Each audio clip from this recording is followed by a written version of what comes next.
guys. We're going to read chapter 9 today. The question that is on your packet is to find emotional appeal in what we're talking about, okay? So emotional appeal will brings out an emotion that you feel yourself, not the characters. It's something that you feel. So if, I'm reading Harry Potter and he gets hit with a spell, I'm going to feel anxious. I'm going to feel, oh no, is he okay? What's going on? Okay, I'm going to be nervous. All right. So, be listening for signs of emotional appeal. You're going to actually want to write down what emotion or sentiment you are feeling. Okay, are you feeling sad, happy, nervous, scared, stuff like that, okay? And then that's really it for chapter 9, okay? Again, if you have any questions, come to office hours. That's why we're here, okay? Alrighty, guys. Here we go, chapter 9. In the morning, Johnny Raven built a larger fire outside the brush teepee and placed the porcupine on the fire.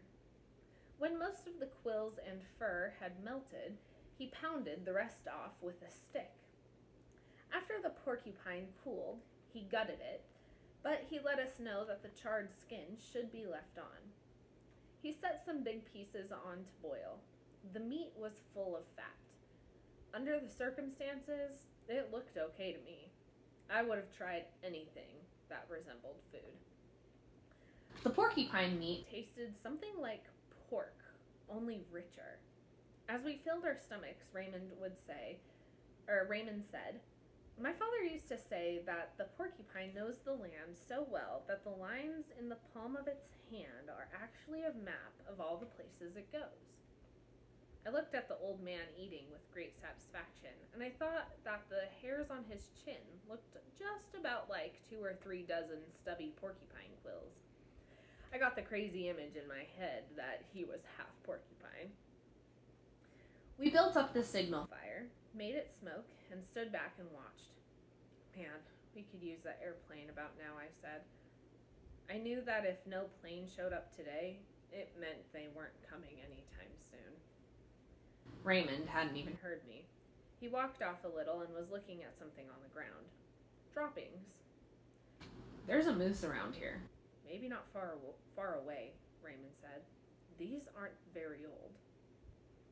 "I'll bet Johnny knows ways of killing a moose even without using a rifle," I said. "Maybe we can get by without those shells. Can't he make a bow and arrow or something?" Raymond gave it some thought. "I've never seen anybody do that or heard about it. Even the old guys have always had rifles." "Maybe we can live off porcupines," I said, hopefully. It didn't taste so bad. Raymond chuckled. "So you like that porcupine, eh? Good idea, but you don't see that many porcupines. Rabbits, maybe. Some years there is a lot of rabbits in the winter." We felled a half-dozen more trees for firewood, while the old man collected rose hips for tea from the wild rose bushes along the creek. I want you guys, so here's a vocab word. Felled. We felled a half-dozen more trees. So I want you guys to look up what that means, okay? It is spelled F-E-L-L-E-D, okay? So look up what that means. And my challenge for you guys is to use that word somewhere in your vocabulary. Today, tomorrow. Try to do it before the weekend, though, okay? Good luck. His little pot of bright red rose hips reminded me of my mother, who used to love rose hip tea. Raymond and I sawed our firewood timber into 10-foot lengths and dragged it to camp. Then we took turns with the saw, making rounds about 18 inches long to be split for the small fire inside the shelter. Working kept us warm. A few minutes of inactivity and the cold started to seep in, especially through our gloves.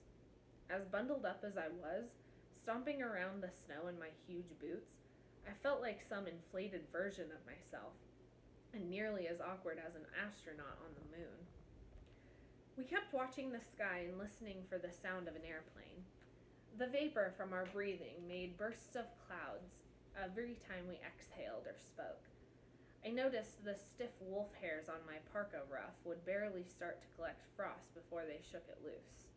No frost at all was forming on the dark fur ringing Raymond's parka hood. I asked him what kind of fur it was, and he said, Wolverine.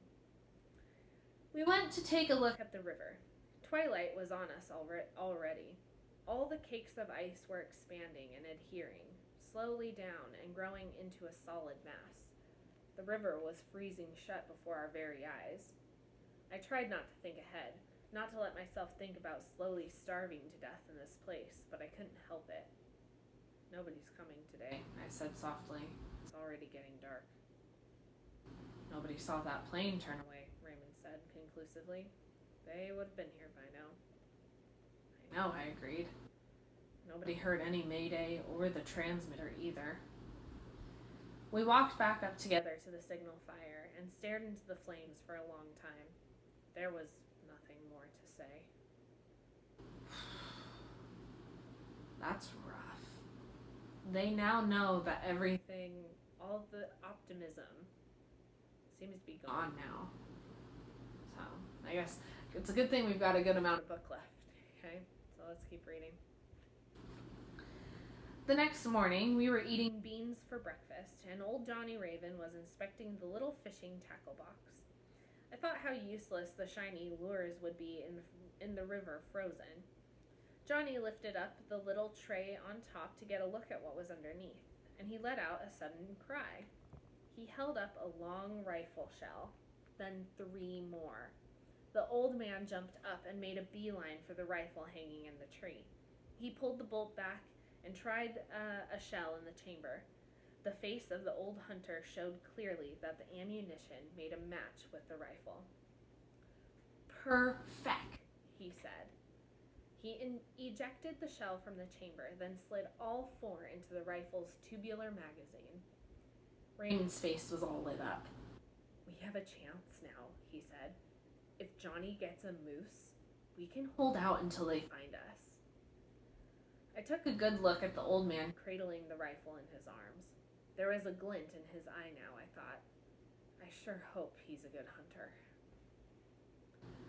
A moment later, Johnny was showing us what else was in the bottom of the tackle box. 10 or 12 more of those white cubes to replace the one in the fire starter around Raymond's neck. Good deal, Raymond said softly, patting the old man on his shoulder. Good going, Johnny. The old man proceeded to sharpen the axe with the file, then the sheath knife and the skinning knife with the whetstone. He didn't seem in any hurry. I said, anytime he wants to go get a moose, that would be okay with me. Those old guys never say they're going hunting, Raymond said. Even my father, he never says he's going hunting. It's bad luck. They just say they're going for a walk. They think that way the animals won't overhear them. Sometimes they'll say, I'm going out to see if I can find a moose track, or even, I'm going out hunting for nothing. Just after noon, Johnny spoke quietly and slavey to Raymond, who nodded his head to indicate he understood his intent, if not his exact words. The old man slipped out of the camp with the rifle over his shoulder and disappeared upriver. Think he'll get something, I asked. Johnny's got a lot of luck, Raymond replied. He always gets one. He should get a couple. I could take care of one myself. If he gets a moose, he can make snowshoes, Raymond said. He'll make the frames from birch and everything else will be from babiche. What's that? I think you call it rawhide. With snowshoes, we could walk out of here if we had to, I said. Raymond shook his head. I don't know if that's possible with all the mountains and canyons and everything. And we'd have to leave... Oh, bless me. And we'd have to leave our signal fire to try it. I didn't think of that, I admitted. You're right. We have to stay right where we are. They'll search in wider and wider circles. Someday they'll fly right over here. Like I said, my dad'll turn up every rock. He's probably hired his own plane, I'm sure of it. It's what he'd do. He'd never give up. Johnny's face looked haggard as he walked into the firelight in the early darkness. We didn't have to ask if he'd had any luck. It can take a long time to get a moose, Raymond said. That night, the Nahanni River froze solid as iron. A couple of days after that, Raymond and I were surprised to suddenly see a moose with her calf cross on the ice a few hundred yards upriver. But Johnny was away hunting, and there was nothing we could do but stand and watch them. I'd known moose were big animals, but I hadn't imagined how big. It looked to me like the mother could have stood 6 feet just at her shoulders. With their huge drooping noses and big ears, they looked vaguely like mules. We were rationing our food so closely now, one tiny meal a day in the morning. It hurt to see all that meat on the hoof just walk away. So, if you guys did what you were supposed to do a couple chapters ago, you should have looked up how big moose actually are. If you haven't done that yet, now is the perfect time. Gabe is seeing, for the first time, how massive these things are. So, go ahead, take a look, and be shocked and email me your responses, because it's amazing. Okay? Alright. Every day while Johnny was out hunting, we kept our signal fire going big and smoky. Like me, Raymond was always looking to the sky, always straining to hear the sound of a motor. We'd quit talking about rescue plans or the big what if that we both had on our minds. What if a plane never comes? We were just living day to day. The old man never slowed down. In camp, he broke the ice in the creek and hauled water. He cut inner soles from the red blanket to add some more insulation to the wool felt lining of his moccasins. And he did the same for Raymond's boots. He showed us where to find cranberries. They were frozen, of course, but still clinging to the bushes. By themselves, they tasted pretty tart, but were delicious baked onto the bannock. On the 8th of November, okay, so they've been there a week already. On the 8th of November, we woke up to snow, a dry, stinging snow that was piling up fast. The morning stayed dark. As usual, I had slept only in fits. I let myself think about my hunger. I let myself imagine being trapped here in deeper and deeper snow. Suicide weather, I thought. No search planes today, that was for sure. We watched as Johnny picked up the rifle and waded off in the snow. I knew he wasn't going to find a moose. Raymond wasn't saying anything. He just stayed in the brush teepee, fed the fire, and waited. I couldn't stand the waiting, and I hated being pinned down. I walked around out in the snow a little. There was nowhere to go, nothing to do. I went back inside and said to Raymond, "We gotta think of something else." He looked up at me. "Like what?" "I don't know what," I said, giving in to my frustration. "I just don't think Johnny's going to get a moose, and we're watching the days go by." "It takes a lot of work to get a moose sometimes," Raymond said slowly. "And you have to be lucky. That's what they always say. But it'll be easier now to track them in the snow." I could picture that. I could picture Johnny following tracks in the snow. My paranoia backed off a few notches. "I didn't think about that," I admitted. The weather cleared overnight. The mountains all around were cloaked with snow. We spent the days straining to hear the sound of the airplane that never came, hearing nothing but the profound stillness of the northern forest. I suggested to Raymond that maybe he should be the one trying to get the moose. He dismissed the idea. "I've been out with my father some. I even got a moose once," he said. "I can hunt, but not like those old guys. A moose can hear the snap of a twig from way far off, and they can smell a man from a couple miles. I might get one if I was real lucky, but I'd probably waste bullets. Have you ever hunted?" My dad was always away during deer season, so I never had the chance. Right while we were talking, a couple of caribou ran by, definitely within the range of a rifle. But, of course, we didn't have the rifle. The caribou were in such a big hurry, we weren't even sure they saw us. Going somewhere where there's something to eat, I thought. I felt more lightheaded than ever and unsteady on my feet. "What else is around besides moose and caribou?" I asked impatiently. Doll sheep, Raymond answered, but they keep up in the cliffs where wolves can't go. There's black bears, but they probably went into their dens when this cold weather started. They usually den around the end of October. Johnny will be keeping his eye out for a den entrance. If he finds one, he'll hunt it in its den. People really do that? All the time. They watch carefully in the fall for signs that a bear's making a den. Sometimes the bears tear out blueberry plants for bedding. When a hunter finds a den, he'll wait until the middle of winter to get the bear. What about grizzlies? Raymond looked uncomfortable. That I even brought up the subject. They say grizzlies den a few weeks later than black bears. They live back in the mountains. But that's where we are. I pointed out to him. He ignored my remark. Black bears are what's good to hunt, he continued. Grizzlies aren't supposed to taste so good. One of the slavey names for grizzly is supposed to mean keep out of its way. The following day, the weather suddenly changed. A warm wind came ripping down off the mountainsides at midday and melted all the snow. The thermometer on my parka zipper read 50 degrees above zero. I even pulled off my gloves and my fur cap.